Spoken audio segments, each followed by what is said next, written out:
이제 모세가 죽고 이스라엘의 지도자였던 모세가 죽고 이제 그 모세의 뒤를 이어서 여호수아가 지도자가 되었습니다. 근데 이 여호수아에게는 모세만큼 내가 할 수 있을까라는 그런 걱정이 그 두려움이 앞섰던 것입니다. 거기에 대해서 1장 앞부분에 이제 하나님께서 그 여호수아에게 소망을 보여주시고 또 힘을 주신다라는 것이에요. 소망을 보여주신다라는 것은 이미 그 가나안 땅을 너희에게 주었다라고 이미 준 것에 대해서, 이미 이루어진 것에 대해서 그 소망을 보여주시고요. 또 강하고 담대하라라고 계속 말씀하시면서 여호수아에게 힘을 주셨다라는 것입니다. 또 그리고 이제 본격적으로 그 가나안 땅 입성을, 그 정복을 준비하라라고 명을 하시는 것이죠. 이것은 어떻게 보면 그 어미새가 먹이를 물어다가 그 새끼 새들한테, 아기 새들한테 먹이를 물어다 주는 것처럼 이것이 아니라 이제 그것을 단계를 뛰어넘어서 스스로 날개짓을 해라라는 것이에요. 그동안 이스라엘을 보면은요, 광야에서 하나님께서 인도하시고 하나님께서 먹이시고 입히시고 하는, 어떻게 보면 좀 소극적인 태도를 취하고 있었다면 이제 가나안 정복에 앞서서 적극적으로 그 전투를, 그 정복을 준비하라라는 것이에요. 그리고 또 한 가지, 하나님께서 하신 그 약속을 기억하라라는 것이죠. 다시금 하나님이 주시는 그 소망을 그 확신하라, 확인하라라는 것이었습니다. 이것은 이스라엘 백성들에게 또 여호수아에게 하나님께서 힘을 주시기 위함이라고 볼 수 있습니다. 저는 이 여호수아서 말씀을 계속해서 이렇게 함께 나누면서 그 말씀들이 저와 우리 성도님들께도 또한 힘이 될 수 있기를 바랍니다. 그러면 오늘 이 본문 저희가 함께 읽은 이제 2장의 내용을 한번 살펴보시면, 이제 여호수아가 가나안 땅으로 2명의 정탐꾼을 보냅니다. 그래서 가나안 땅과 여리고를 이제 정탐을 하고 와라라는 거죠. 엿보고 와라라는 것이에요. 앞서서 하나님께서 뭐라고 말씀하셨습니까? 이제 가나안 정복을 준비하라라고 하셨잖아요. 그 준비를 본격적으로 시작했다라는 것이에요. 그런데 이 2명의 정탐꾼이 가나안 땅에 가서 어디에 기거하였느냐 보았더니요, 기생 라합의 집에 유숙하였더라라고 말씀에 기록이 돼 있어요. 근데 이 사실이, 그러니까 이 이스라엘의 정탐꾼 2명이 이 여리고에 들어간 그 사실이 여리고 왕에게 보고가 들어갑니다. 2절에 보시니까요, 2절에 어떤 사람이 여리고 왕에게 말하여 이르되 보소서, 이 밤에 이스라엘 자손 중에 몇 사람이 이 땅을 정탐하러 이리로 들어왔나이다 하는 거예요. 이것은 어떤 면에서 보면 요단강 건너에 수없이 많은 그 큰 민족인 이스라엘이 진을 치고 있으니까 이제 그 요단강 건너편인 가나안과 여리고를 포함한 모든 이들이 어떠했겠습니까? 긴장한 것이죠. 저들이 언제 쳐들어올까 하고 이들 또한 대비태세를 갖추고 있다라는 거예요. 긴장했으니까 거기에 이제 레이더를 켜고 있는 거죠. 그러니까 2명이 몰래 들어갔음에도 불구하고 2명이 정탐하러 왔다라는 것을 바로 알게 되었다라는 것이요. 근데 이 말씀을 계속해서 보면은요, 이제 라합의 집에 있다라고 하니까 사람을 보내서, 이 왕이 사람을 보내서 라합을 데리고 오라. 그리고 그 사람들 또한, 너네 집에 있는 그 사람들 또한 데리고 와라 라고 하는데, 거기에 라합이 거짓으로 해명을 합니다. 오긴 왔었는데 내가 그들이 누군지는 몰랐고 이미 그들은 가버리고 없다. 그리고 어디로 갔는지도 나는 모른다라는 거예요. 그런데 우리는 알고 있죠. 사실은 라합이 그 정탐꾼 2명을 숨겨주고 있었다라는 것이에요. 이것은 이 라합이 이스라엘을 도와주었다라는 것입니다. 그래서 저는 오늘 이 라합이라는 인물에 좀 초점을 맞추고자 합니다. 어떤 초점이냐면요, 이 라합이 누구이고 또 이 라합이 어떻게 그 하나님을 믿는 믿음을 소유하게 되었는지, 그리고 하나님께서 왜 이 라합을 사용하셨는지, 이것을 통해서 그 메시지 가운데 우리에게도 하나님이 주시는 그 은혜를 나눌 수 있기를 원합니다. 먼저 이 라합이 누구인가라는 것에 대해서 한번 생각을 해보면요, 오늘 본문에는 라합을 수식하는데 뭐라고 했냐면요, 기생이라고 했어요. 그리고 가나안 사람이라고 했습니다. 하지만 우리는 이미 그 신약 성경도 다 쓰여지고 이미 우리 손에 신약 성경이 주어지지 않았습니까? 우리는 알고 있습니다. 무엇을 알고 있냐면요. 마태복음 1장 5절에 보시면 이렇게 돼 있어요. 살몬은 라합에게서 보아스를 낳고 보아스는 룻에게서 오벳을 낳고 오벳은 이새를 낳고. 이게 뭐죠? 예수님의 족보예요. 예수님의 족보. 근데 이새 하면 누굽니까? 다윗의 아버지이죠. 그러면 룻, 보아스 다 룻기에서 다 알고 있는 우리 사람들 아닙니까? 근데 그 보아스를 낳은 이가 바로 이 라합이라는 거예요. 이방인입니다. 이방인. 유대인이 아니고 이방인임에도 불구하고 예수 그리스도의 족보 가운데 그 이름을 올리는 영광을 누린 자 바로 라합이라는 거예요. 라합. 이 예수 그리스도의 족보에 라합이 어떻게 이름을 올릴 수 있었겠습니까? 그리고 어떻게 그 보아스를 낳을 수 있었겠습니까? 바로 믿음을 소유한 자였기 때문이다라는 것입니다. 그러면 이 이방 여인인 이 라합이 하나님에 대한 믿음을 어떻게 소유하게 되었을까? 그 부분에 대해서 한번 생각을 해보면요. 오늘 본문으로 우리가 함께 읽지는 않았지만 뒷부분에 9절과 10절이 있습니다. 9절과 10절 제가 한번 읽겠습니다. 말하되 여호와께서 이 땅을 너희에게 주신 줄을 내가 아노라. 우리가 너희를 심히 두려워하고 이 땅 주민들이 다 너희 앞에서 간담이 녹나니 이는 너희가 애굽에서 나올 때에 여호와께서 너희 앞에서 홍해 물을 마르게 하신 일과 너희가 요단 저쪽에 있는 아모리 사람의 두 왕 시혼과 옥에게 행한 일 곧 그들을 전멸시킨 일을 우리가 들었음이니라. 아멘. 들었다라는 거예요. 라합이 그 여리고에 있었지만 그 가나안 땅에 있었지만 라합도 다 들었다. 이스라엘에 대해서 다 들었다라는 거예요. 우리가 잘 아시는 말씀 가운데 무슨 말씀이 있죠? 믿음은 어디에서 난다고 그러죠? 들음에서 난다라고 하잖아요. 근데 바로 이 라합이 그랬습니다. 근데 거기서 끝이 아니고 이어지는 말씀에 11절 말씀 우리 같이 한번 읽어 보실까요? 11절입니다.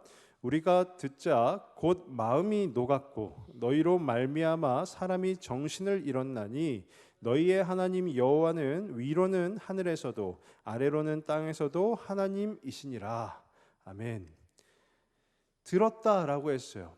이스라엘 백성들을 지금까지 광야에서 인도하신 그 하나님, 그 위대하신 하나님을 들었다라고 10절에 이야기하고 있습니다. 그런데 11절에서는 그것을 듣고 나서 우리가 듣자 어떻게 되었다고요? 곧 마음이 녹았다라는 거예요. 9절 끝에도 보면은요, 간담이 녹나니라고 돼 있어요.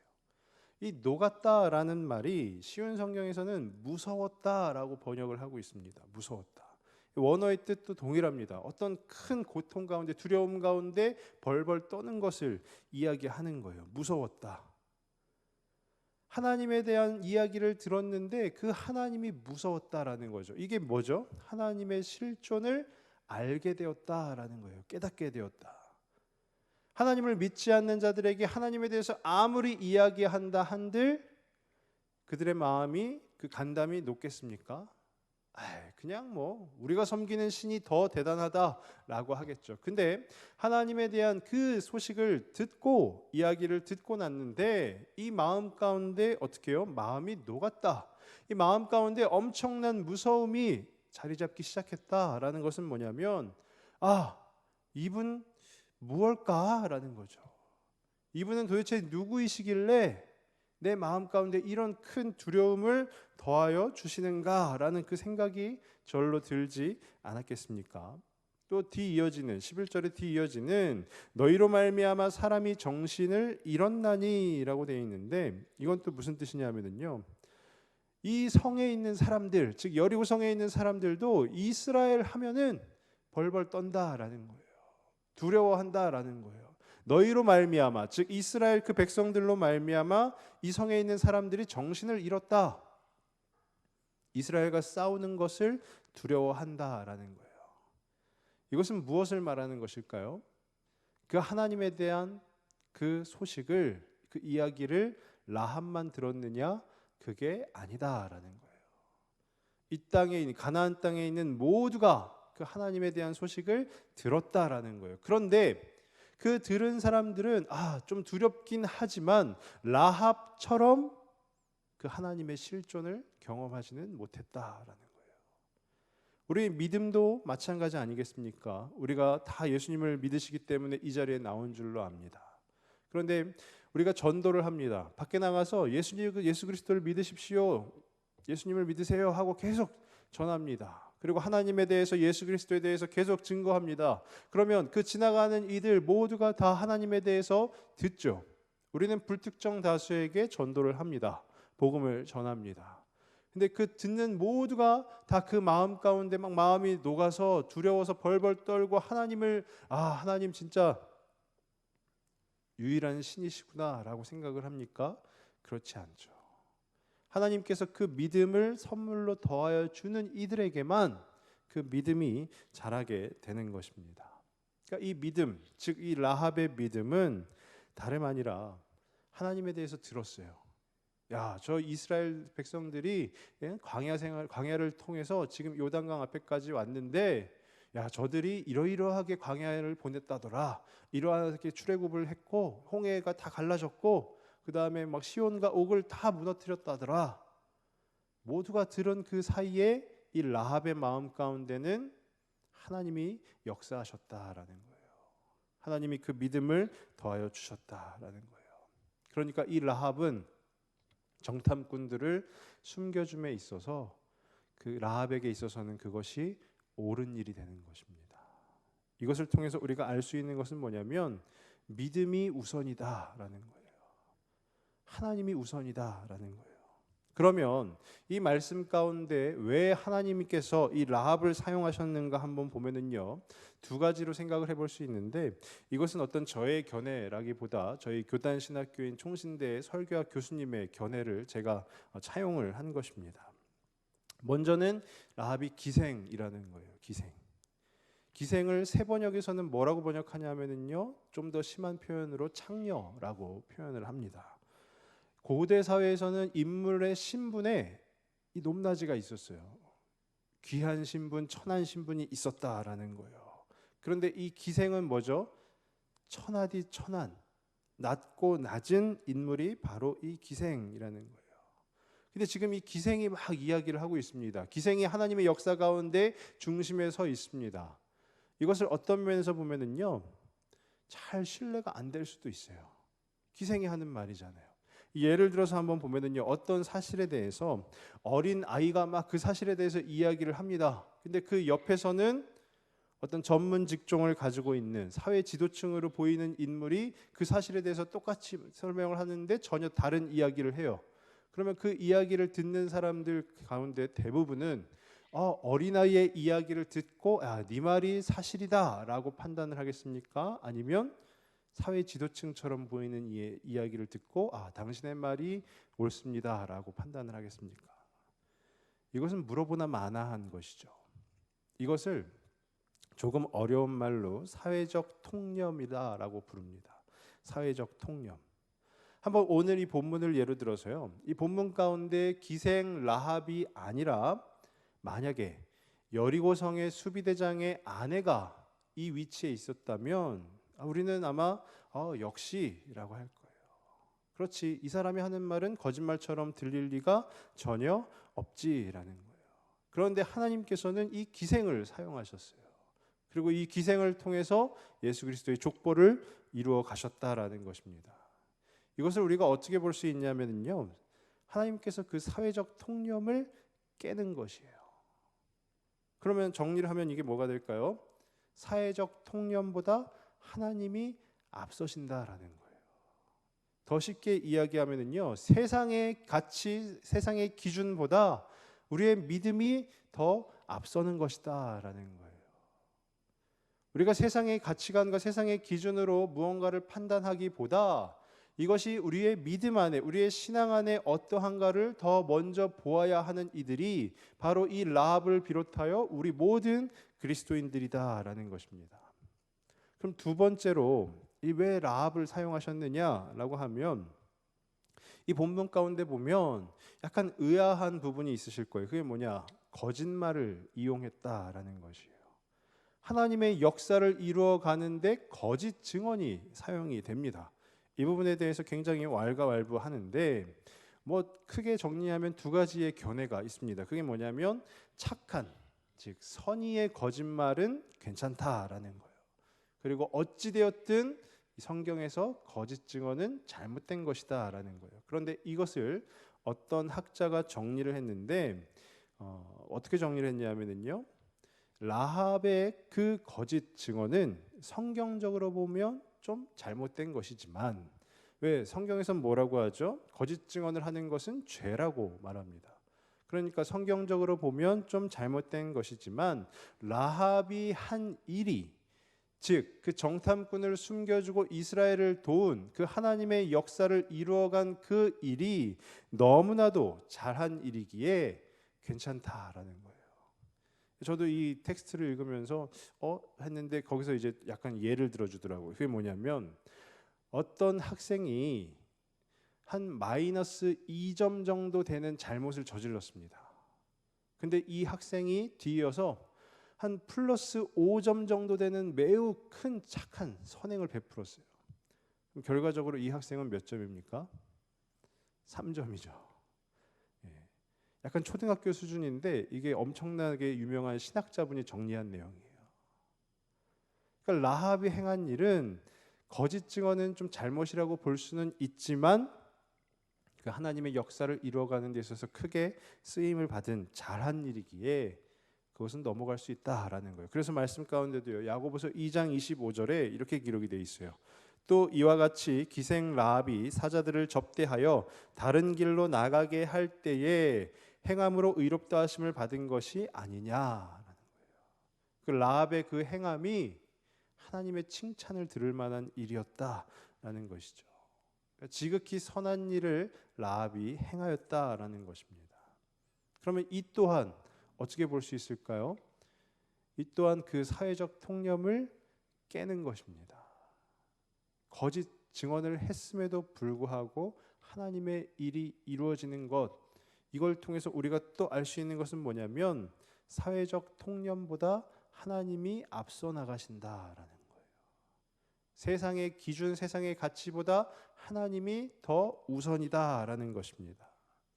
이것을 정리하면은요, 우리의 믿음은 사회적 통념보다 앞선다라는 거예요.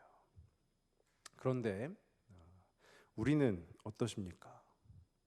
제가 질문을 하나 드려보면요, 우리가 특히나 이제 우리의 자녀들이나 우리의 가족들이 하나님만 잘 믿으면 된다고 생각하십니까? 아니면 하나님은 조금 뒷전이어도 일단 세상적으로 좀 성공해야 된다고 생각하십니까? 아마 답하기 어려우실 것입니다. 하나님만 잘 믿으면 돼라고 우리는 믿음으로 고백할 수 있어요. 근데 실제 우리의 삶에서 어떠할까요? 세상적으로도 잘 되기를 바라는 그 마음이 누구에게나 있다라는 것입니다. 제가 예전에도 한번 말씀을 드렸었는데 제 아들이 한번 친구를 교회에 데리고 온 적이 있습니다. 즉 전도한 거죠. 기뻤어요. 야, 얘가 이제 다 커서 친구도 교회 데리고 오고 전도도 하고 좋다. 근데 이 친구가 받아쓰기를 100점을 맞아왔어요. 더 기뻤습니다. 막 친구를 데리고 오고 전도한 거 한 것보다 제 마음 가운데 솔직하게 야, 진짜 이 친구가 천재구나 막 이런 생각이 들면서 마음이 더 기뻤다라는 거예요. 이것은 아마 저뿐만이 아니라 지금 반응이 없으셔서 저만 그런 것 같은데요. 어떻게 목사라는 분이 그럴 수가 있나 라고 생각하시는 것 같은데 그게 아니라 저뿐만이 아니라 아마 우리 모두가 다 동일하지 않을까 싶습니다. 2020년이 되었어요. 그래서 제가 청년부를 사역하고 있는데 저희 청년부에 2020년 주제를 정했습니다. 2020년 주제가 무엇이냐면 세상에서 가장 행복한 청년부예요. 그러니까 제가 진짜 간절히 바라기는 2020년이 지날 때쯤 되면 저희 청년부는 세상에서 가장 행복하다라는 것입니다. 근데 그 주제 말씀이 무엇이냐면 신명기 33장에 모세가 죽기 전에 이스라엘 백성들에게 축복을 하는 메시지가 있습니다. 근데 그 끝부분에 이렇게 돼 있어요. 33장 29절인데요. 이스라엘이여 너는 행복한 사람이로다. 여호와의 구원을 너같이 얻은 백성이 누구냐? 그는 너를 돕는 방패시요 내 영광의 칼이시로다. 내 대적이 내게 복종하리니 내가 그들의 높은 곳을 밟으리로다. 아멘. 모세가 이스라엘에게 죽기 전에 축복을 하는 겁니다. 뭐라고 축복하냐면요, 이스라엘이여 너는 행복한 사람이로다. 근데 이 행복이 무엇이냐면 너는 복받은 자다라는 거예요. 이스라엘 백성들에게 너희는 복을 받은 자다라고 이야기를 합니다. 신명기가 뭐죠? 이미 출애굽한 세대는 저물어 갔고 또 새로운 세대가 들어서면서 모세가 그 세대에게, 이스라엘에게 다시금 그 하나님의 말씀을 가르치는 책이 바로 신명기입니다. 그들 마음 가운데 제가 곰곰이 묵상을 하는데 어떤 마음이 드냐 하면, 아니 복을 받았다라는 게 집도 절도 없이 이렇게 광야에서 지내는 것인가? 그리고 먹을 것도 없고, 그러니까 맨날 하나님이 주시는 만나만 질리는데, 만나 이제 더 이상 먹기 싫은데 이거 계속 먹는 게 이게 복을 받았다라는 것인가? 그리고 때마다 죽을 고비 넘기고 또 더울 땐 얼마나 덥고 추울 땐 얼마나 춥고 이렇게 광야에서 지내는 것이 복을 받은 것인가? 라고 생각을 하는 이들도 있었을 것이에요. 그 생각이 무엇이냐면 바로 사회적 통념이다라는 거예요. 세상의 기준을 그 복에, 그 행복에 대입을 했을 때 그런 생각이 들어가기 마련이다라는 것입니다. 그런데 너희는 행복한 사람이로다 하고 모세가 뒤이어서 이야기하는 것은 뭐냐면요, 여호와의 구원을 너같이 얻은 백성이 누구냐라는 거예요. 지내는 것은, 먹는 것은 좀 불편하였지만 하나님의 인도하심을 받은 그 백성이 너희다라는 거예요. 그 자체가 바로 복이다라는 거예요. 그러면서 또 이어서 얘기하기를 그는 너를 돕는 방패시오라고 얘기해요. 하나님은 너희를 돕는 방패시다라는 거예요. 어쩌면 생각해 보면은요, 광야의 여정 가운데 몰살될 수도 있었습니다. 많은 이들이 죽을 수도 있었어요. 그때마다 하나님께서 그 이스라엘 백성들을 지켜주셨다라는 거예요. 인도해 주셨다라는 거예요. 이것이 바로 복이다라는 것이에요. 이게 뭐죠?